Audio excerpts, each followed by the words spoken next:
अस्सलामुअलैकुम वरहमतुल्लाहि वबरकातुहू। नाम जमात के अजीज़ तलबा, जैसे कि आपको पता है हमने डिजास्टर मैनेजमेंट का स्टार्ट किया है। तो परसों हमने बात की थी नेचुरल डिजास्टर्स की। उनमें से जो हमारा पहला टॉपिक था डिस्कस करना था वो हमने किया, जिसका नाम था फ्लड, सैलाब। आज इसी सिलसिले को हम जारी रखते हुए आज का हमारा जो दूसरा मौजू है वो है अर्थक्वेक। अर्थक्वेक हम किसको बोलते हैं? Earthquake is the vibration of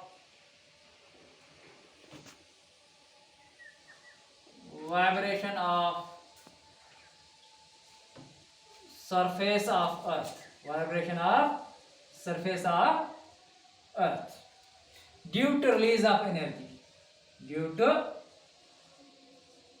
release of energy, due to release of energy stored inside or beneath the surface of earth। यानी कि जब जमीन की ऊपरी सतह, जिसका हम क्रस्ट के नाम से जानते हैं, जब ये हिल जाती है। कैसे हिल जाती है? क्योंकि जमीन के अंदर जो एनर्जी मौजूद होती है, जब वो रिलीज होती है, बाहर आ जाती है, सरफेस की तरफ आ जाती है, जो जमीन का ऊपरी सतह है, ऊपरी क्रस्ट जो वो हिल जाता है। और इसी हिलने को हम क्या कहते हैं? जलजला कहते हैं। क्या कहते हैं? जलजला कहते हैं। नाउ द कॉजेज, इसके वजूहात क्या हो सकते हैं? कॉजेज ऑफ अर्थक्वेक, इसके बहुत सारे कॉजेज हैं।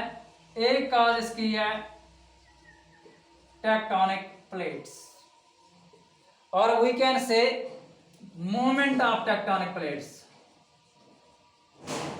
Movement of tectonic plates. जब ये टेक्टोनिक प्लेट्स मूव करते हैं तो इससे क्या हो जाता है? पहले ही हमने जिक्र किया कि टेक्टोनिक प्लेट जो है ये तीन तरह का मूवमेंट करते हैं। एक तो कहते हैं कन्वर्जेंट, जब ये एक दूसरे की तरफ आते हैं उसको हम क्या कहते हैं? Convergent movement. उसी वक्त सबसे ज्यादा जलजले खतरे का है। दूसरा होता है डाइवर्जेंट, जब ये एक दूसरे से दूर चले जाते हैं। और तीसरा कहते हैं हम शीर प्लेट मार्जन। ये मोमेंट ऑफ प्लेट्स है, इसी वजह से जलजले आते हैं। इस मोमेंट ऑफ प्लेट्स से क्या हो जाता है? Plates creates pressure, moment of plates create pressure within these plates, within these plates. फिर क्या हो जाता है? जैसे मैंने आपको पहले ही बोला, या तो ये जमीन के अंदर फ्रैक्चर्स पड़ जाते हैं, फॉल्ट्स, और जिसकी वजह से रिलीज ऑफ एनर्जी वजह से सिस्मिक वेव्स प्रोड्यूस होते हैं, जो किसके रिजल्ट में निकलते हैं? जिसकी वजह से अर्थक्वेक आते हैं। यानी कि जो तीनों किस्म का प्लेट मोमेंट है, चाहे प्लेट एक दूसरे की तरफ आए, एक दूसरे से दूर जाए, या स्लाइड पास्ट हो जाए, इससे क्या हो जाता है? इन प्लेट्स के दरमियान एक प्रेशर बिल्ड हो जाता है, जिससे फ्रैक्चर, फॉल्टिंग या डायरेक्टली सिस्मिक वेव्स प्रोड्यूस होते हैं, जिसकी वजह से ये जलजले आते हैं। ये इसका पहला काज है। दूसरा काज वोल्केनिक एक्टिविटी,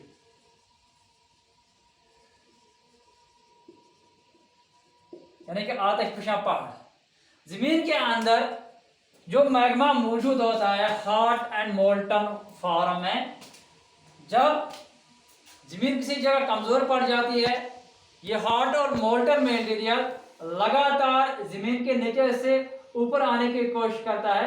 जहां पे जमीन इसको कमजोर दिखाई पड़ती है तो वहां ये बाहर आता है, यानी कि जिसको हम इरप्शन बोलते हैं, इरप्शन ऑफ वोल्केनो। जब ये इरप्शन ऑफ वोल्केनोस होता है जमीन के अंदर से, जिसको हम मैग्मा के नाम से जानता है, हॉट एंड मोल्टन मटेरियल और बहुत सारे गैसेस बाहर आ जाते हैं। जब अंदर का मटेरियल बाहर आ जाता है तो इस वोल्केनो के आसपास की जमीन जो है उससे क्या हो जाता है? या तो ये जमीन कोलैप्स हो जाती है, या ये मटेरियल बाहर आने से सिस्मिक वेव्स प्रोड्यूस होते हैं, लहरें पैदा होती है इस मटेरियल के बाहर आने से, उसकी वजह से भी ये जलजला आ सकता है। तीसरा है ह्यूमन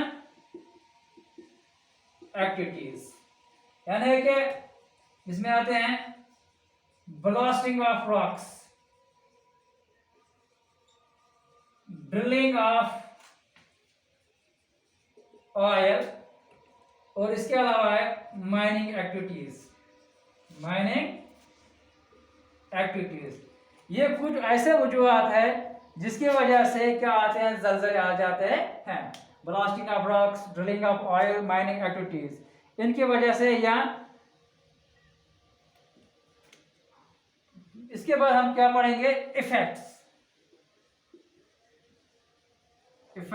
ऑफ अर्थक्वेक्स। इससे क्या हो जाता है, physiography of area is change, यानी कि जिस इलाके में जलजला आता है वहां की जो जमीन की ऊपरी सतह है वो चेंज होती है, यानी कि अगर बस्तियां आबाद हो वो उखड़ जाती है, वो वीरान हो जाती है, वो मकान बाकी जो भी बिल्डिंग्स हो वो कोलैप्स हो जाती है। या अगर ये फसल वाला इलाका हो वहां की फसलें तबाह हो जाती है। हाँ, अगर वोल्केनिक एक्टिविटी से आया हो, जब वो मैग्मा जमीन के बाहर निकलता है तो जितनी भी फसलें होंगी या कोई भी एरिया होगा उस सारे एरिया में मैग्मा चला जाता है और उसको जलाकर राख कर देता है। यानी कि इस जमीन का जो ऊपरी सतह है जहाँ पे जलजला का जला दबाव होता है वो बिल्कुल खत्म हो जाती है, वहां का एरिया सारा चेंज हो जाता है। इसके अलावा क्या हो जाता है, कम्युनिकेशन उस इलाके में खत्म हो जाती है, कम्युनिकेशन को भी इफेक्ट हो जाता है। ट्रांसपोर्टेशन, रोड्स वगैरह सब ब्रेक हो जाते हैं, यानी कि गाड़ियों के चलने के भी जो रास्ते होते हैं वो खत्म हो जाते हैं। वाटर सप्लाई डिसरप्ट होती है, वाटर सप्लाई जो है वो ब्रेक हो जाती है, डिसरप्ट हो जाती है। इलेक्ट्रिसिटी, क्योंकि जब जमीन हिल जाती है, खंभे वगैरह उखड़ जाते हैं तो इलेक्ट्रिसिटी भी डिस्टर्ब हो जाती है, इलेक्ट्रिसिटी भी चली जाती है। ड्रेनेज सिस्टम ब्रेक हो जाता है, ड्रेनेज सिस्टम ब्रेक हो जाता है। और डिस्ट्रक्शन ऑफ डैम, यानी कि डैम्स को भी बहुत सारा नुकसान पहुंच जाता है।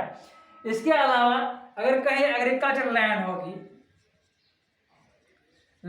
और वहां पे जलजला आ गया या वोल्केनिक एरप्शन हो गया, उसकी वजह से एग्रीकल्चर लैंड है दैट बिकम्स यूजलेस। ये कुछ नुकसानात थे जलजलों के जो हमने अभी बयान किए। Physiography of area change, communication, transportation, water supply, electricity, drainage system, even dams are disrupted, even agriculture fields became useless।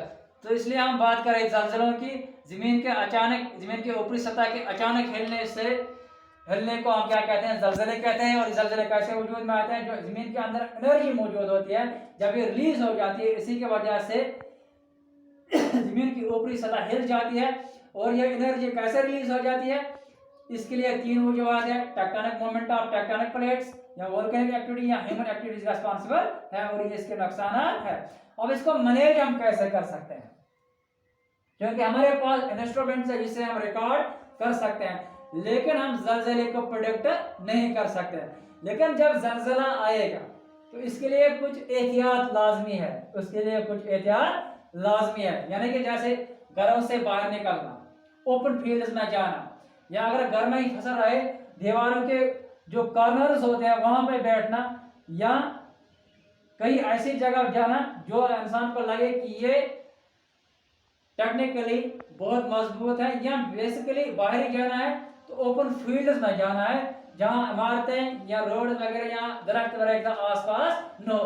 तो यह है कुछ एहतियात जिससे हम यानी कि जो इफेक्ट्स ऑफ अर्थक्वेक है उसको मिनिमाइज कर सकते हैं, लेकिन रोक नहीं सकते हैं। तो आज हमने बात की जलजले की, तो इंशाल्लाह आज के लिए इतना ही, बाकी वसल्लम।